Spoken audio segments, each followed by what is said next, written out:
I said to the producers about Old Bridge, I want a cast of hot people Okay. because I feel like when hot people say something, the world listens.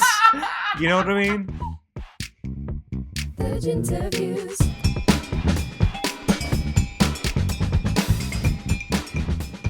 My guest today is Igor Memic. Everybody, round of applause. Hello, Yay! thank you so much. Today we are sponsored by Bone Idyll. And the reason I chose this one was for you, Igor, because London Bone Dry Gin for lovable rogues. And I thought that Stop was it. you. Everything you've heard about me is not true. I promise. Cheers! Cheers. Cheers, I'm cheers. so excited to start drinking. That is Good. that's lovely. Yeah, that's giving. What's that giving? It's giving. It's quite soft. I expected the Bone Idyll to be a bit harder. The name is deceiving. Hardcore exterior. but Yes, soft with the interior. graphics and stuff, but it's actually Exactly. very, very, very soft and mellow. It's giving. What's it giving? It's giving like heartbreak sunset on the Adriatic. So, I mean, for me, I always wanted to write about my world and my country and my heritage, because I feel like it's a conflict that no one here knows about. Mhm. It's kind of like buried in the sort of history books as this sort of brush under the carpet conflict from the 90s when everyone was busy like listening to the Spice Girls and Blur and Oasis and all that sort of stuff. And I wanted to, I guess, share that story with the world and similarly not give anyone a lecture about history, about politics, about anything like that. It was just a love story. It's a tale as old as time. Boy meets girl. Mina is a Muslim girl from East Mostar. He's a Catholic boy from West Mostar, and they meet in the throes of teenage passion when everything feels invincible and eternal and everlasting, and that that way that the way that only young love can propel you to feel infinite. And I wanted to capture that and destroy it. I hate to say that, but it tear it apart and show the consequence of wars and what it does to people, what it does to dreams, what it does to families, and I guess for me it was universal. It was a play about Mostar, about my hometown, but I wanted to make it about anyone, anywhere. It could have been about any conflict in the world, where two people have to change the course of their lives because of something some politicians have decided. And I think having that moment of the world stopping spinning prior to Old Bridge going up, it changed the way that play got read.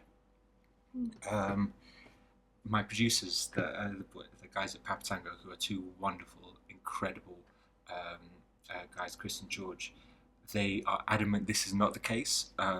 But there are two major playwriting awards in the country. I had sent Old Bridge to the other one, the one that isn't Papatango, maybe 6 months before. Which one? The Bruntwood? Bruntwood, yeah. I was trying not to name We them. can name and shame. I'm not dragging them or anything, but yeah, no, I sent that to them and it didn't get past Burn Read. It didn't get past the initial round, Wow. and then it got sent to Papatango, and then in the course of me sending it, which I think was about February 2020, 2 minutes before it all kicked off, and hearing back from them in June, the world had changed more than it had ever done in our lifetimes, I guess.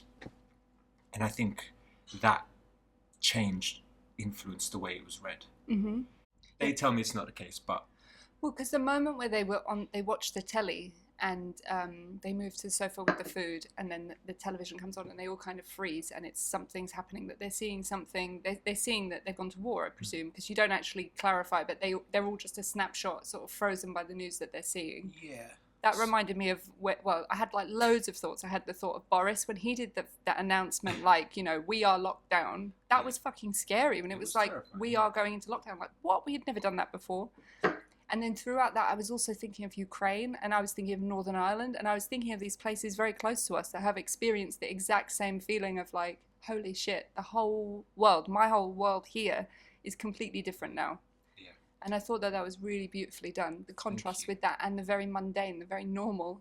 Do we have coffee? You know. Well, this was it. It's how do you the one thing I got taught at Central, where I studied playwriting, was understand your strengths and focus on the opposite. So, for example, if you're, every writer has a certain aspect of their practice that comes naturally to them, be that dialogue, character, plot, etc. For me, I feel like the macro always comes, like the big picture stuff always comes quite naturally. I can see my worlds from the top down. So the advice I was given was focus on the micro, focus on the interpersonal. So how do you make a war where 100,000 people died come into someone's living room, and through the eyes of a teenager who just wants to, it's set in this kind of like material girl 80s Madonna vibe. She just wants to be fabulous. Oh my god, and I love the soundtrack that you'd chosen as well. Course, these yeah. iconic songs. I don't know how you afforded that. Like PRS must have been insane at the Bush. It was the music is a whole different story. Oh my god, did you have those actual tracks we in the did not. Okay, because I was going to say that's like it's like Cyndi Lauper, Madonna. I was like, shit, how did he do this? But you know what? It came across in the text that this is it was a group of teenagers tapping into that sort of late 80s MTV generation aspiration towards Western culture and everything that was coming out of America at the time, and what that afforded the play was a sense that these kids were everywhere. They were all of us. And there was one sort of direction I put in the pretext that said whatever accent these kids carry, I read, yeah, has to reflect the place the play is being performed. So if it's London, they got London accents. If it's Ireland, it's got Irish accents. If it's Bosnia, they got Bosnian accents. Because I wanted it to feel like kids at the bottom of your street. So when eventually things start coming home, it's not bombs dropping. It's coffee running out. It's you're knocking for your neighbour to see if they're all right, and suddenly they're missing. Turns into blackouts. Turns into all these escalations of events that Mina, our lead, is trying to bury herself from. She's trying to sort of close her eyes. She doesn't want to focus on that because she's too busy being young and fabulous. And I know when lockdown started here, people were dying. When it's I think there was that period. Remember when it was in China predominantly, and then slowly I think it went to it was Italy was next, January, Austria. February that was. Yeah, that's sort of like coming closer feeling. And we were like, is it going to come here? Right. People are saying it might, but the government didn't tell us it would. And then the thing that people were saying then was well, at least people my age, people I was hanging out with, wasn't like, oh my god, am I going to die? People were saying, am I going to have to cancel my holiday? Do you know what I mean? I'm starting Freshers Week or whatever in September. God. Is that going to be affected? Everyone had that, because that's how we read the world. We don't read the world in terms of the Wikipedia page. We read it as solipsistic kind of creatures who only sort of really see what's in front of them. And then only after things got real did we start going, oh, okay. We're not doing anything now for the foreseeable. And we need to, I might not see people at the end of this. And that was scary. It was terrifying. Yeah, I mean, not in comparison to an actual war, because I don't want to compare COVID and the UK to what happened, in Bosnia, because they're it's a completely different kettle of fish. I think that there was an energy in the humanity of things feeling terrifying and the world being upside down and the characters being very, very normal, or trying to keep it on. Because there was a bit where, what was it? There was something you wrote, and I thought that is, I wish I could remember what bit it was. So they're in the flat, and I think that they're doing the dance, and they're all just having a laugh. They're drinking shots every time the bombs go off. Yeah. Okay, yeah. I remember They drink a shot every time there's an explosion. And I thought, that is such an interesting choice, because it would have been a really obvious choice to just have them in the flat, scared, commenting on what's going on outside. But you had them playing against it, and that felt more human, because that was what COVID was on a a lower level. Yeah. It was people drinking a lot, doing a lot of pub quizzes, just sort of going la la la la la. We can still have fun here. 100%. Yeah, I mean, there's this amazing quote which when Old Bridge got picked up and started running, there was this quote I printed out and stuck to my laptop. I'm paraphrasing, but it's Albert Camus, the French Algerian writer. He said, "Wars. There have been as many plagues as there have been wars throughout human history. Both catch their victims completely off guard." So it's one of those things where they're not comparable, but they are in the sense that your world stops and you go, well, I had been prepared for anything but this. And when I listen to like my parents and friends and survivors, anyone who's there, I mean, war is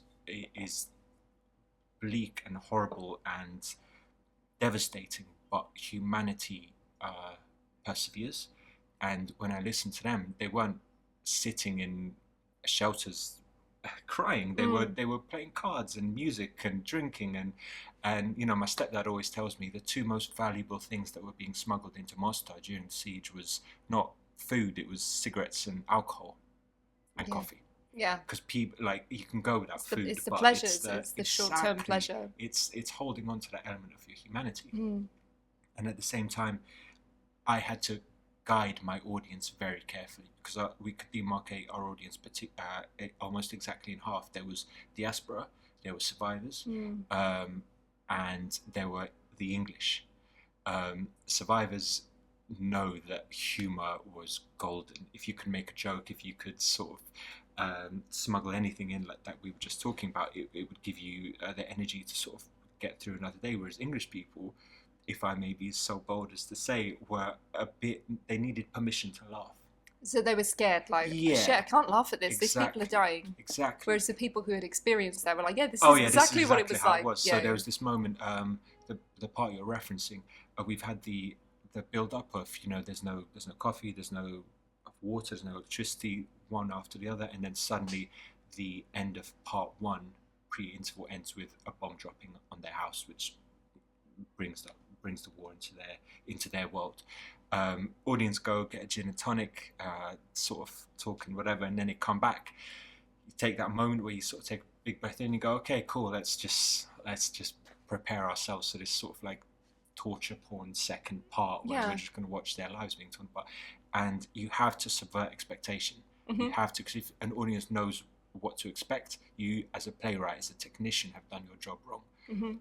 So we start the second part with, it's New Year's and bombs are dropping, and every time a bomb drops they do a shot, and it's just which I think is pretty accurate for humanity. I feel like when I was reading that I was like, I think I would be that person, because this war's been going on for so long and you're not sitting there crying every day. I mean, touch wood, news comes and goes as the later part of the play gets to, but when it's just another day of more shelling and more bombs and this and that, great, I've got an idea, rack up the shots and let's play a drinking game. Speaking of which, I couldn't trouble you for a top-up. You want another gin? Oh, yes. What's interesting is it reminded... I'm going to free pour. Please do. There we go, okay. Please do. I just did a short one. I didn't count to 6 like Sebag did when he didn't have a pourer on Well, here. listen, I'm very competitive, so if Will Sebag had how many? He had 4 or 5 straight, like, martinis, which were basically straight gin. If he's listening, I'm going to be... You're going to get him. I did tap on something universal, because I had people coming up to me after the show from Bosnia, from Croatia, from Palestine, from Sudan, from anywhere in the world where people have been, told to at gunpoint to leave their homes, and them telling me that it was like that. That's exactly how I remember it. It makes you.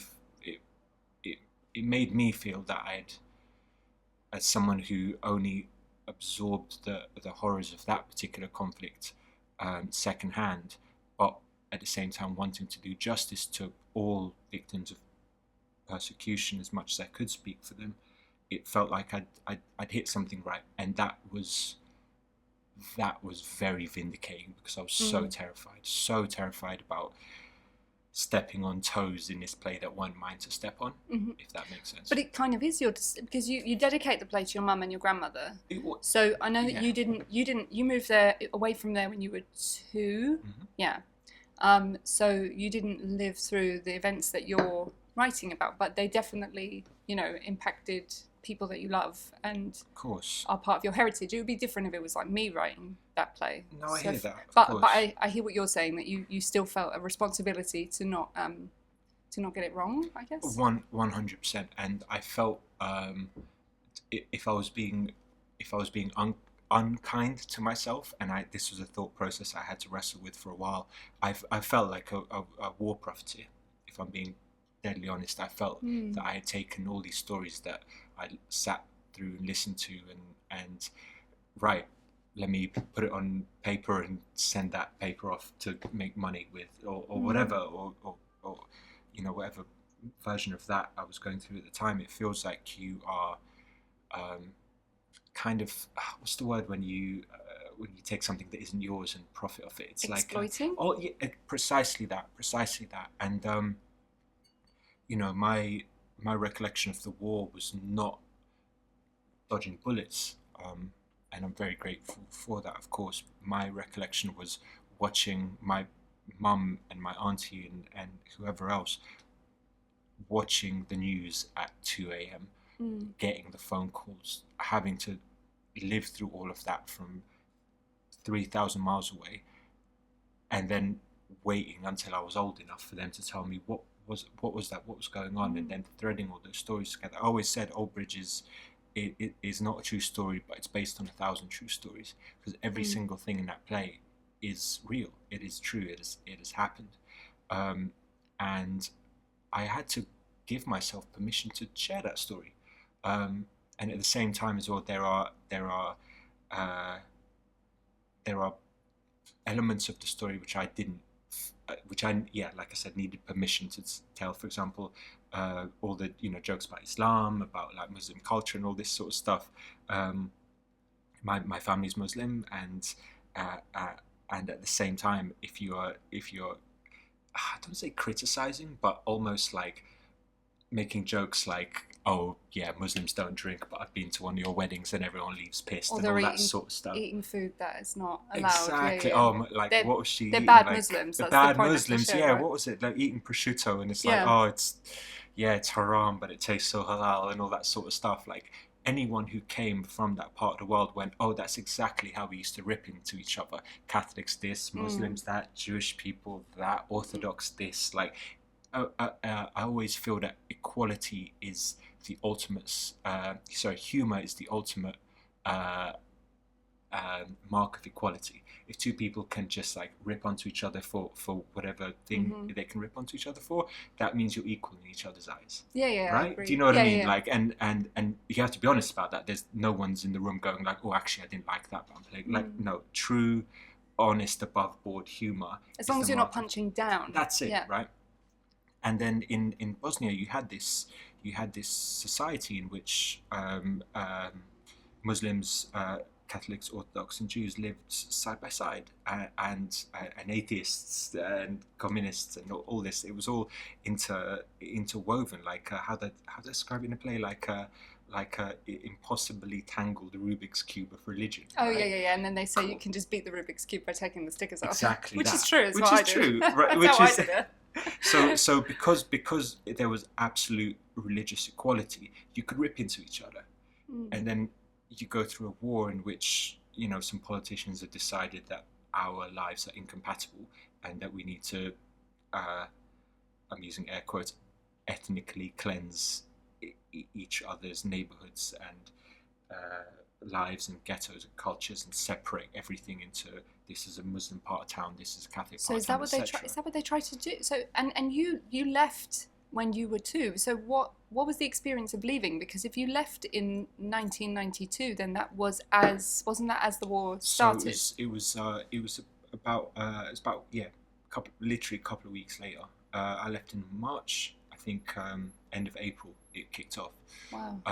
And my mum tells me. So how did that, like, did your mum and dad just like go, right, we've got to go now because we can feel something bad is about to happen? So because that's insane. I think my grandfather told my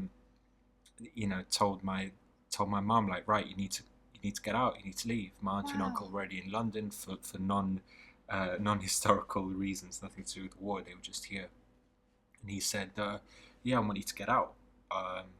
And my mum's like, "That's ridiculous. What are you talking about? War? Come on, Dad. Don't be stupid." And he was like, "Look, just get out, and things are going to be a bit mad here, and then in 2 weeks when it's all, you've heard that one before. Yeah, in 2 weeks when everything settles down. In a month, once we've gone through all this lockdown, we'll get you back here." And then obviously my mum's like, "Right, fine, cool, let's get out." And she just did it though. That's incredible. So she just she was it like a holiday, or did you actually move?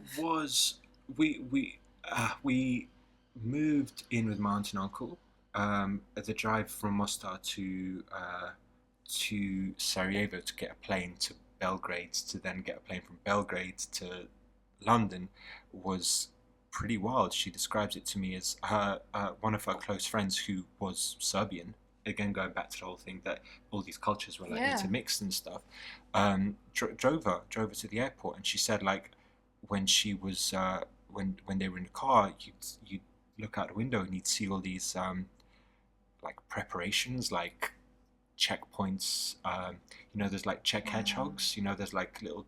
If you've seen like Saving Private Ryan, they look like metal kind of like the gates. They're like the ones that go like this. Yeah, exactly.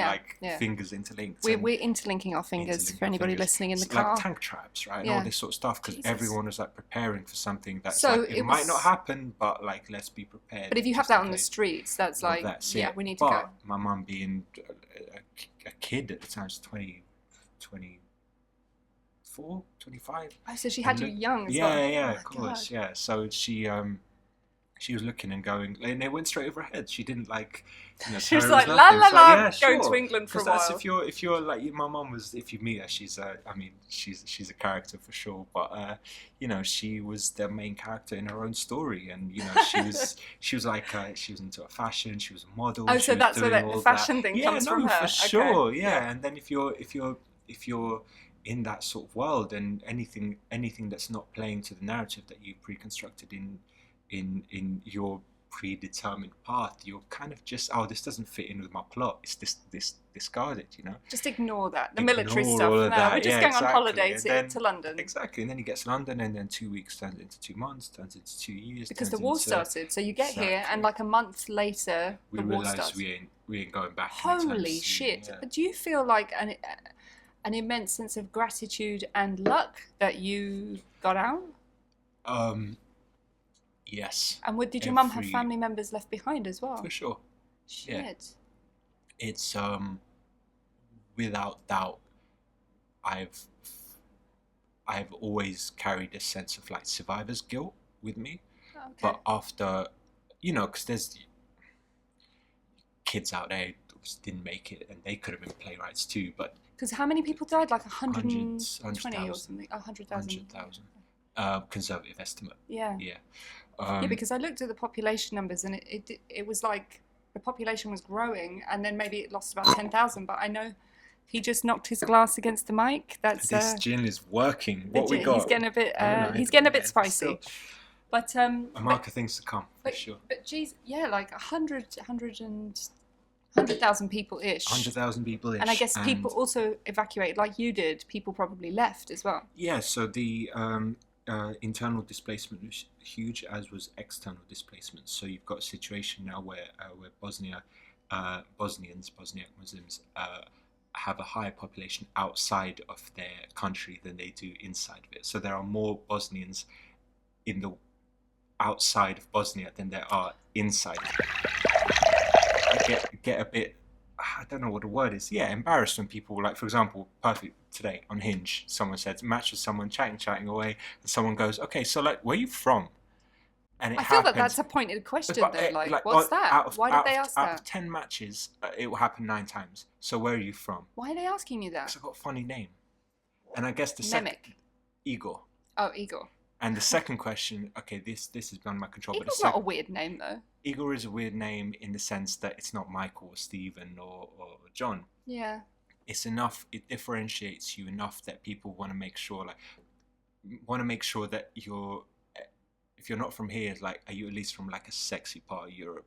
No, What's it's a true. Which ones? Oh, so you mean like France, Yeah, Germany? it's Are like, they the could you sexy imagine, like, parts? and it's, I know it's happened like in the past where I've told people like, oh, I'm from Bosnia or whatever, and then they just go like, oh, okay, And then they just drop and out. then it just kind of fizzles out. And maybe it's a bit of I'm projecting in a sense, but it's always the question that comes up. And That's weird, because I wouldn't even think to ask you that. If I Really? matched with you on Hinge, yeah, I'd be like, Igor, cool, okay, what do you Sure. do? It's a weird Do you one. have that you want an Olivier in your profile? I do 'Cause not. However, now actually, that you you've shouldn't said tell it, them that. You know, you shouldn't. They should work for that, and then you tell them. The non-racist ones. The so non-racist that's ones. who you want to catch. Let's go xenophobic. Okay, No, yeah, it's yeah, the non-xenophobic the ones. xenophobic Yeah, ones. yeah. But it is definitely. The other ones don't deserve you. They don't deserve you. They're going to ask where But you know Igor is what? from. Like, well, it's just a You name. know what? I love that. Thank you. This is the kind of reassurance I came here today to receive. But it is interesting because I feel that I've always I call myself a Londoner, and London comes with a beautiful I guess there's a privilege in saying I'm a Londoner because it accounts for everything.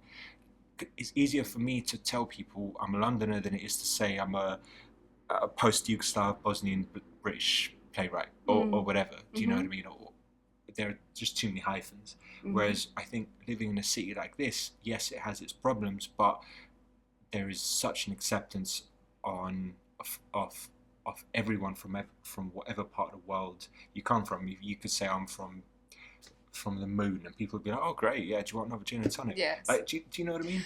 But I do think in the last few years it's become more acceptable to be something else. Like you were saying that there was shame when you were growing up in saying where you're from, and that there's still an element of shame now. But now there's sort of the last few years, I think maybe post-Brexit, for a long time I didn't even realise I was working class, and I grew up on a council estate on the Old Kent Road, like on benefits. And my parents were Irish. I didn't really tell anybody those things because I felt like as an actor at drama school, I was at drama school with you on the acting course. Oh, we'll get to Central. And like people who were on my course, you know, they grew up with orchards and deer, and like I had no money and like had to get one long bus. I was staying in my dad's council flat while I was at Central, and I felt an immense amount of shame. And then it was maybe 2016, 2017 when I started to see people being more open and people were more proud of these things. So then I started saying it like, well, actually, shit, that's me too. Like, I'm working class and I'm Irish actually, and like this is stuff that I didn't get to enjoy before now. And because I feel there's just been a shift in general, and that there's a more of an awareness that they don't just the industry doesn't just want, you know, white middle class British people, but wants more people. I don't know though, but then on the other hand I feel that maybe they exploit them still. What do you think? Oh, that's a big question. Yeah, there has been a shift, and a welcome shift, in a sense that I remember when my mum was the first person I phoned when I won the Papatango prize, and I told her that I'd made like the shortlist and that in a few days they'd made their decision, and she obviously burst into tears. I was crying, she was crying, the cameraman was crying, everyone was crying. But like I remember telling her, and one of the first things she said was, I never thought they'd give a kid with the wrong name an English playwriting prize. Oh, bless her. Because she had seen the kind of the journey through all of the bullshit that we've already discussed of stepping into a world that wasn't yours, in a sense. Central made that 10 times. Sorry, the Royal Central School of Speech and Drama that we're referring to,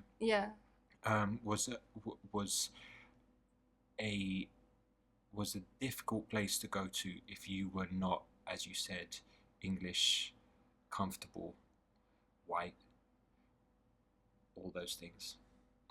I remember having a conversation with her saying, I think I want to be a professional playwright. Saying that to an artistic, supportive, loving mother, it was of course, I felt safe in doing so, but at the same time, you know, we've gone through conflict. We were homeless. We've skipped meals. We've done all those things. And I was there telling her that I wanted to pursue the arts for a living. It was a difficult thing to do.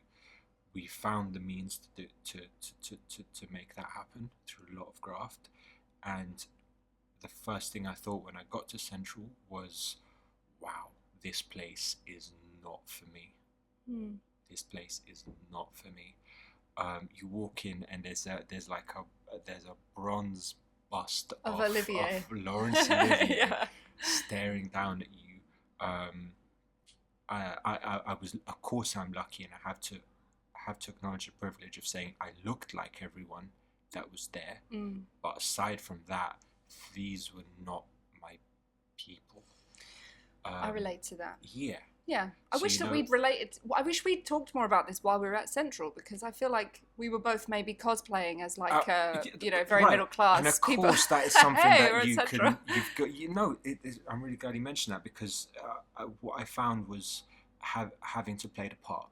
Having to play the part, and it's this weird dance that I did, which was a mixture of trying to fit in, and not lean into, I guess, the things that I was ashamed about. But at the same time, I would have literary managers coming in, sort of talking to all the playwrights and stuff. No names mentioned, but people would come in and say like, cool, so like one-on-one, like, so what do you want to write about? And I would say, cool, I've got this great idea about what was I writing then?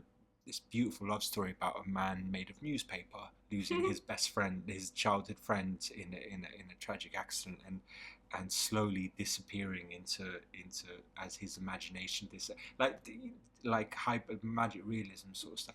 And you get these literary managers lean in and sort of go, okay, that's great, but do you have any like war stuff? Oh, no way. Yeah. So is that why you felt you were sort of selling out a little bit when you did write your story? 100%, because I told myself then that I never wanted to be a Bosnian playwright. I wanted to be a playwright. And it wasn't until I learned that the two things could live in tandem that play was able to, I guess, come out of me in a sense. And at the same time, I was working at Hampstead Theatre. Hampstead Theatre, which was and then also and then afterwards at the Bridge Theatre. At the Bridge Theatre. Yeah. So I've gone from three very trying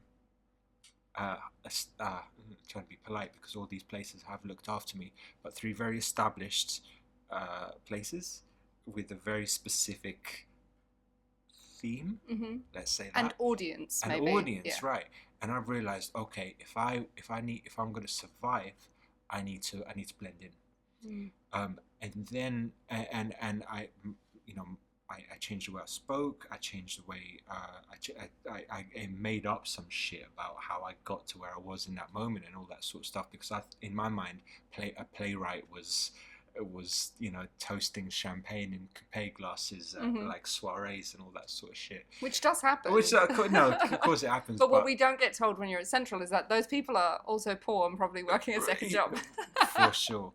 And it wasn't until I found out that Old Bridge was going up at the Bush Theatre, which changed everything for me, because the Bush Theatre is a special place, going through its golden era of remarkable stories being told in a place which is a furnace for getting those plays on stage and sort of shared with the world.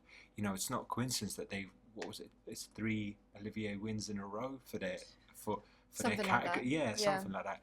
And I found a place where I was allowed to be who I was. But that comes from the top down as well, though, doesn't it? 100%. And I think there's a dedication in Old Bridge that says, light shines from this building, and I'm indebted to every single person here, where you could let your guard down and ask safe questions,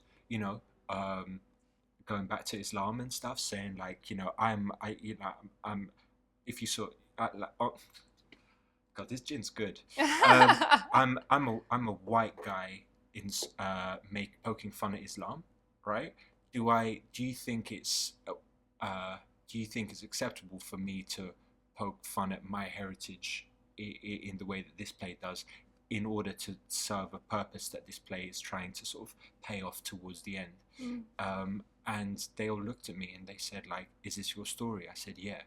And they said, no, don't worry about any of that fucking shit. Don't worry about Twitter. Don't worry about anything. If this is yours, back yourself.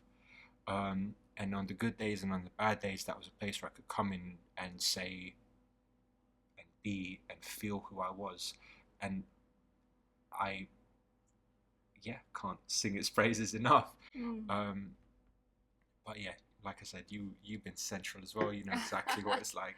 But yeah, I mean, Central is I loved going there, and I was very grateful to go there, because definitely before that I was working and I had an agent, but I definitely felt like I didn't fit in the industry. I think maybe if I had been from a middle class kind of background, I might have felt that I could have carried on without going to Central. But also I wanted to learn technique, and I wanted to meet people, and I wanted to do stuff. So I was very grateful, and I got there and I had a scholarship as well to pay for some of the fees. So congrats. The one thing I noticed was that I couldn't really participate in extracurricular stuff. So a lot of our peers were going out to the theatre like every night or a couple of nights a week. I couldn't really do that. And when I was at Central, I would bring tinnies into the Swiss, which is the pub outside. Like, if you ever want to hang out with people who train there, that's where everybody goes every night, the Swiss. So I would bring tinnies in. I could spend like £2 on 2 tinnies, and like, you know, everybody else would be getting really drunk, and I would just drink my tinnies, and then I would get like a night bus home, and I would walk for hours to find that night bus. And I'm grateful I could do that, but that was definitely the one thing that meant I couldn't really spend as much time with everybody in the same way. You know, I couldn't go to the dinners and then, oh, let's go see Rory. Yeah, there were dinners. What? And then it was like, should we go see Rory Kinnear's? You know, he was in, I think it was in a Shakespeare. Was it Othello? He was Iago in Othello at the time we were at drama school, and then like, you know, it was just constant. They were always doing stuff, and I was just like, cool, see you tomorrow. I'll drink some tinnies in the Swiss, and then I'll be going home. You know, that was the biggest thing. I felt like I didn't fit in. Literally, I just couldn't afford to live the life that everybody else was living. I hear that. Because there were some people on my course there was one guy who, I'll tell you his name later, you know him, but his parents bought a flat for him just by Central when he came. And they just bought the flat, and then he got to... and they gave him an allowance. So he had this great time because he got to really just indulge in the course, which was amazing. And if my dad hadn't had the council flat that he was living in, there's no way I could have trained. No way at all. Particularly after the win, it propelled me into a life and a career that I've always dreamt of. And into all the wins. It wasn't just one win. Yeah, okay, you won the Olivier, like for best. What was it? Best. What was the actual title of the award? It is the most complicated way of saying off West End, but it's basically outstanding achievement in affiliate theatre. That was it. And then you won like a What's on Stage Best New Work award or something, like all the awards. So it wasn't just one. Although the Olivier, I knew you were going to win it. I did not. I knew it. I knew it. Not. I just had a very deep confidence. Like, I saw in the run-up, I was like, wow, Igor, oh my God, like, this is amazing. And then I was just like, yeah, I just felt deep confidence. Yeah, it's his. You know what? It's his. And then on the night, I was like, yeah! That is so kind of you. Thank you. That moment, that day, that everything, I will remember it for the rest of my life. I got they don't tell you about the nomination, by the way. You just hear on Twitter. Oh, so you don't get like an email or nobody phones like, you, hey, congratulations. Your producers, the team gets an email when the tweet goes out. Oh my God. But like, it is... And I remember the day the tweet went out that said you were nominated. Do you actually? Yeah, I do, because I'm on Twitter a lot. So I was like, sorry, X. You're on X a lot. X a lot, yeah, sorry. A lot.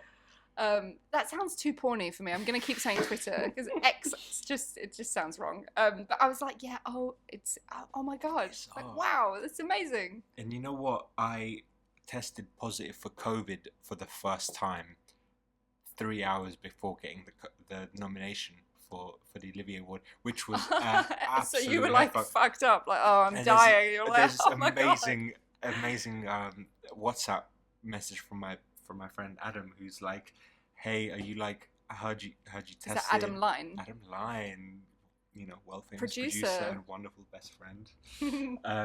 Currently looking for work. Employ him. He's wonderful. He's incredible. I've got nothing but good words to say about that man. He texted me being like a whole bunch of stuff, and in the middle of our text conversation, the Olivier nomination came through. Oh So it was my like, God. how are you feeling? Have you got Yeah. temperature? Can you breathe okay? And then Nomination you're like, comes shit, through, and I text back being like, well, I can't fucking breathe now, can I? And it was insane. My friend Katie came through. She didn't come anywhere near me, but came to my flat People and at dropped the a door, bottle like, of yeah! like waving at me and stuff. And then the day off was a day I will never forget for the rest of my life. The aforementioned Katie Donlan bought me, gave me for my birthday a shave and a facial from what's that fancy club in the banking area? It's like in a that vault. does like facials and. Yeah. That famous thing. Oh, I don't Anyway, know. there's a fancy club in It's town. been a while somewhere. since I had my beard trimmed, so I can't think of. Right. Well, you know what? It was the first time I ever did anything like that, and I walk into this place that was like just money personified, like, you know, neoclassical pillars outside, and you walk in and there's a man out in front with like a bow tie and an evening suit, being like, "Hello, sir. Can I help you as well?" And you're like, yes. I'm, like, I'm here for a facial. Sort my and a face out. I'm going to shave." be And on he's telly like, later. Wonderful. No, he didn't say if you would like to. He said if sir would kindly like to I talk take about myself the in the elevator, third person now. This is real money. invite me down to the Igor spa. would love to go into the Yeah, elevator. Sir would. I never been called a sir in my life. And invited me into this room where I just got this like little shave, this little facial, this whole situation. Come back to the flat where I basically arranged. I can't describe it as a party for my mates. It's more of like a gathering in which they are facilitators towards the evening's entertainment, but they are provided with alcohol and snacks. Nice. My mum's in town. She's like, Did she come? She came Aww. over. She's there providing, like, you know, prosecco, champagne, or the whole amazing. situation. And they're just there looking after me and stuff. I've never gone to a black tie event in my life, right? So And you were suited and booted. suited and booted. So I didn't realize how much of a team effort it takes to get the look. into That's that why whole people situation. thank everybody on their Instagram, right? It's 100%. like styling by, hair by, Everything beard is so by. it's so pressed and starched and this and that. I've never worn like makeup properly, you know, partial to a bit Did of they concealer. put some powder on you? Is You it know, like a bit of concealer. I had an eyeliner phase in 2008. It was a whole situation. God, this gin's good. Just gonna take another sip real quick whilst I say. I think I want more tonic because we're actually all out. We finished all the tonic. I might have to take a break and go down and get more tonic. I would love that. Should we take a pause so Let's I can do it. get more tonic and drink more drink? I will go to the bathroom. That's what I'm going to do. Yeah, we've done quite well. We're definitely more than half a bottle. This has to be my last gin or I will end up passing out. We will, to be continued. I'm putting that on record so that people can make sure I don't put any more gin in this glass because I'm going to be tempted. I'm going to be tempted to put more gin in my glass. However, it would be a bad idea. I'm going to top you up. That's fine. The gin is good. Gin's so you're good. feeling it's quite strong. I've changed my mind. It's no longer Heartbreak Sunset on the Adriatic coast. It's Okay. giving hold on. It's giving like Sunday afternoon pub with friends Patrickor vibes. Patrickor? Patrickor. What's The Patrickor? smell of concrete after rain. Oh. So here's what this gin is giving. It is giving. You've arranged to go to the pub with your mates. Yeah. It's Sunday. It's just finished raining, and you're like, "Oh, thank God! Okay.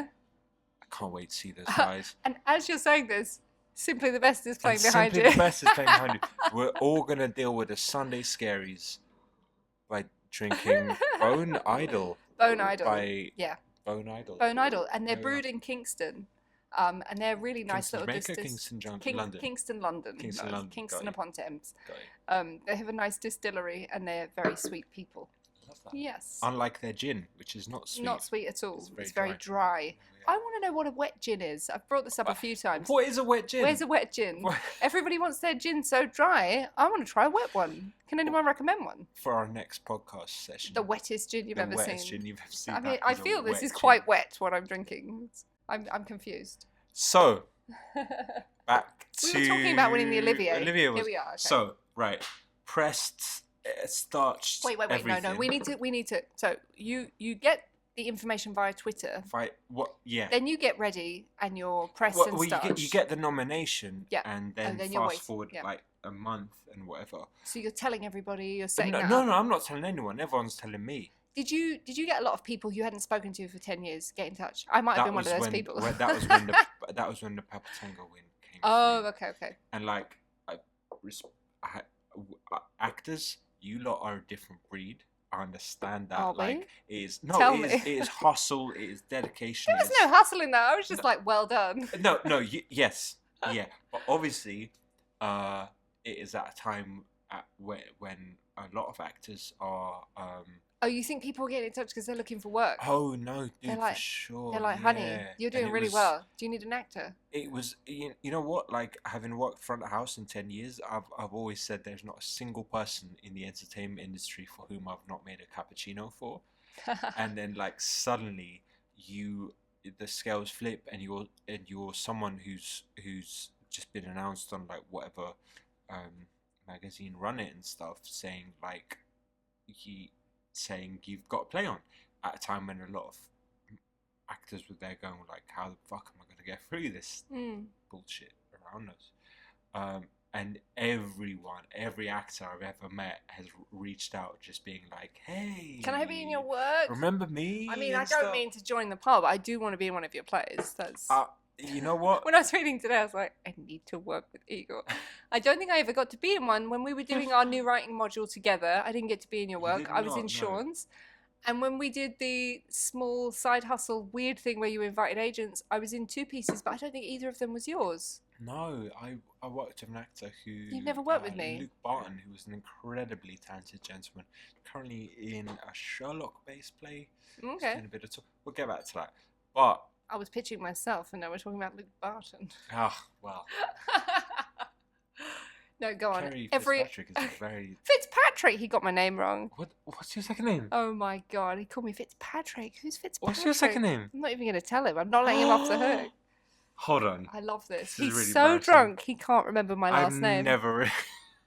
This is fantastic. I've never referred to you by your second name ever. I know. What's I your was just second name? Kerry, like Madonna. You Kerry. can call me Kerry. Mononymic Kerry. We'll go by Kerry. Fitzpatrick. That is horrendous. Have I... That's not my really name. embarrassing. That's not my What's name. your second name? I'm gonna play that song over Fitzgerald. this thing. Yeah. Yes! We saved it. This is We what got there. Bone Idyll dry gin does to your brain. This is what Bone sponsored by. You were Anyway, talking about so people getting in touch, just no, saying, I was well talking done. about Ollie's. Yes. Ollie's, a wonderful team of human beings who got together to support and cherish and nurture me through what was a fucking excruciating and wonderful experience. Why excruciating? Because you feel like your life can change in 2 seconds, and at the end of the day, whether you win or not doesn't really change anything, but it changes your world and it changes your life. And 10 years prior to that nomination, I was sat in an Edinburgh hotel room, just kind of like wiping my tears after a 2 fucking star review from the Scotsman, being like, this guy is not a fucking playwright. And then fast forward 10, smallest violin in the But world. what's interesting is that I read a Guardian review for Old Bridge, and he gave you 3 No, stars. I can't. I'm going to bring it up. No, it hurts. Because it hurts. was like It hurts. November 2021 or something, and he had no idea you were about to win the Olivier, and he obviously didn't see what was in your piece. He just didn't get it. I will. What I'm about to say right now is for the writers and for the playwrights, and for anyone who's ever had to put their work in front of the what's the word, like the world to see and judge and ridicule and everything. But press night of that play was fucking excruciating. I'm fortunate and I feel lucky that, you know, we hit 4s and we hit 1-5 and all that sort of stuff. But the 3s hurt, which is Really? but the 3s hurt.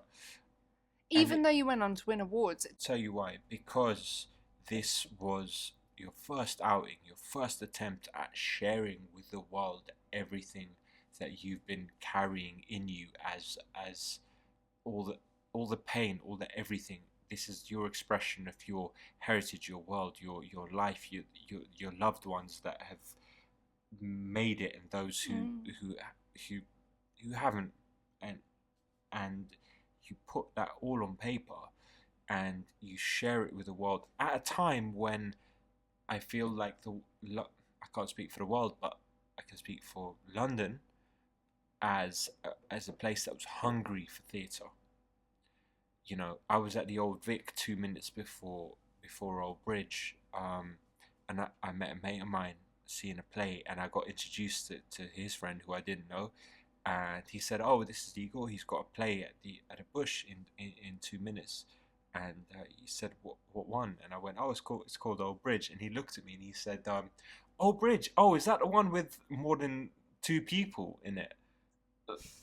What does that mean? It means it was a play. It was a full play with kissing and sex and love and all these things in the middle of a pandemic, when all the theatre world in London had known was monologues and two-handers and all this sort of stuff.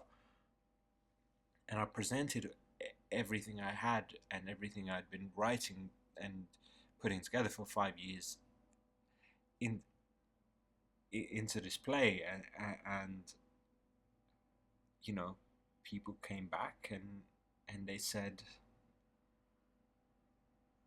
"I appreciate that this writer has put all his trauma onto the page. However, I was not sufficiently entertained." Which I don't understand, having read the play, because I also think your use of narration was so beautiful, because I feel like there's a lot you couldn't show, like dramaturgically on a stage, and that you needed to have that kind of inner perspective so that we could follow the heart of the story. Listen, the arts are subjective and they're not for everyone. Arts by their nature are a subjective experience. He's smiling because he can feel the gin going to his mouth.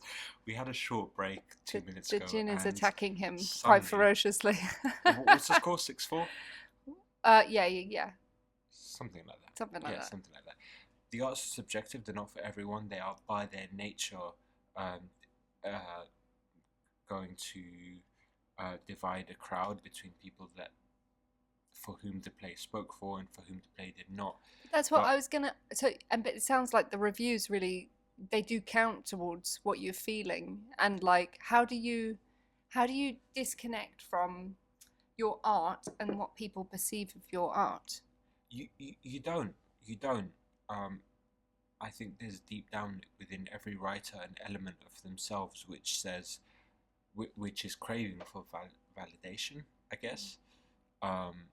And actors, I would and actors, you know, yeah, we need course. a bit Like, validation. I'm not just talking for one aspect of from your artists, perspective, but from mine as well. But we that like a needs pat on the back. validation. You know, you put your writing to an audience in the hope that they turn to you and say, everything you've shared with me, it's okay. You know, I hear you and I meet you and this is okay and I'm here for you in a sense. But how do you when you're writing though, how do you objectively know what you're making is what you want to make? You don't, and this is between the first play and the second play. It was a lot of a huge amount changes, because in a sense, when I was writing Old Bridge, I was not a professional. I was a kid working a bar job, putting down his feelings At the bridge. Writing Old Bridge at the bridge, putting down his feelings in the hope that I could make something out of this story I was saying. And it was true and it was honest, and I knew that one of the best pieces of advice I had got when I was coming up was saying good playwrights will try to are compelled by a good idea. Mm-hmm. Great playwrights are compelled by a desire to move an audience. Well, that's because that's who is it? Was it Peter Brook or somebody who said, like, the audience are paying their money and they just want to come and be entertained, so just fucking do the job. Okay, like, so it's not about what you're feeling. Is it Peter Brook, The Empty Space? Is that? So I'm going to disagree with you there, because there's somebody who says basically these people are working all the time and they just want to come in here for an hour or 2 hours and forget their life, and your whole job is not to feel something or not to do something that you feel is politically important. The main motivation should be just to transport these people to something that is joyful. So, okay, I take it might back. be Peter Brook. It might not be. I can't remember who it was. I don't disagree with you. I'm going to take that a step further, and I'm going to say, if you would forgive me to do so. No, I'm going to yes and you, and okay. And I'm going to say audiences. So this was Simon Stevens. I love him so much. Right. I want to get him on the podcast. So Simon Stevens. I love him. I love you, Simon. Because it's a tough act to follow. Simon. But it's a wonderful He's busy piece with of Vanya. advice. Right, he's just busy being everywhere. Busy being Simon Stevens. Busy being Simon Stevens. But an incredible piece of advice that he gave me was... Sorry, he gave you this in person, or was it via an email? At Central. At Central. He came into Central when I was at Central. He came in Central when you were at Central. Nobody told me. To tell us how to be wonderful, fantastic playwright. Oh my God. And the acting students weren't allowed to meet Simon Stevens. Well, that's another mark against Central's name. How dare they? How fucking dare they? They owe me £300 for that hardship. £300 more. But Jesus look, Christ. He came in and he said to me, not to me, to everyone. he said to me he took directly. Me aside and he said, look, theatre audiences don't pay for tickets with money. They pay for tickets with time. I mean... That's true, but also not true. no, hear me out. So, like, we live in a wonderful theatrical landscape where you can go to the National Theatre for, like, Friday Rush tickets for a tenner, or Royal Court tickets for 12 quid, or access to plays in this city is second to none. That's true. It's not flawless, but it's second to none. Mm-hmm. When people go to the theatre, they're not worried about the 12 quid they've spent for the most part. They're worried about the time, because every single one of us work hard, give it every single second we have to everything that's keeping us occupied from 9 to 5, Monday to Friday. We could be at home watching Succession or The Bear or Girls or whatever is entertaining us, all very good shows. All very good shows, keeping us, giving us the momentum to get through this crazy world. But instead, or listening to podcasts, or listening to the Ginterviews. You remember the name of the show? By Kerry Fitzgerald. Is it Patrick? But no, we've decided to go to the theatre. I get you. Yeah. You know what I mean? Yeah. So they need to be entertained. They need to be entertained. We need to learn something. It can't be indulgent. Exactly. And that's the thing a lot of actors do as well. And I've definitely fallen into that trap where you're on stage and you're like, this is about me and what I'm feeling. Nobody gives a shit what you're feeling. People are just watching and they will take what they take from it. Like, the perspective should be that the audience is getting the best they can get. 100%. And actually, sometimes you can feel nothing, but the audience will feel loads of stuff. So it doesn't really correlate. Sometimes you think, wow, that was a great one. I really felt that. And the audience is like, meh. Or it's on TV or something and you watch it back and you're like, that looked awful. I felt so much, but it looked like so little. But yeah, the priority is the people. The priority is the people enjoying it and like what they get from it. Your audience in any manner. So I agree with to concur. I concur with Simon Stevens. Concur. Yeah. We're 5 glasses down. We're using words like concur. Yeah. I love that. Yeah. Okay. I did email Simon Stevens to try and get him on here already. What did he say? He hasn't replied yet. I believe he's busy hosting his own podcast. So you know what? He did host the Royal Court one for a while. He did. He's just so charismatic. He is. He really is. But you know what? I described going to... This is a Cristobal scenario for you, isn't it? Wounded. I can see you're trying to jump off the Simon Stevens, but I'm going to stay firmly on it. He's just so cool. He really is. But no, look, I describe I love theatre. It's my greatest passion, of course it is. But I describe going to the theatre as, forgive me, eating your greens. Oh. So you see it as something that's disgusting that you need to do to stay alive. Not disgusting, because you can make broccoli delicious in its own. You can, but it's not the bit star of of sea the salt, show. bit of garlic. You can make it delicious, of course you can. But let me put it this way: so 5 o'clock, you clock off. Your night is finished, and you've got a choice between how you're going to spend your valuable hours. You can go home and watch Succession, and sit in your pajamas and have a gin and do all that sort of stuff. Or you can go to the theatre, right? Mm-hmm. We all know deep down, if we're honest to ourselves, that Succession and The Bear and Girls speaks to us more. I don't agree. Okay, if so I had the money, if I had infinite funds, I'd be at the theatre every night. Okay, so 100%. hear me out.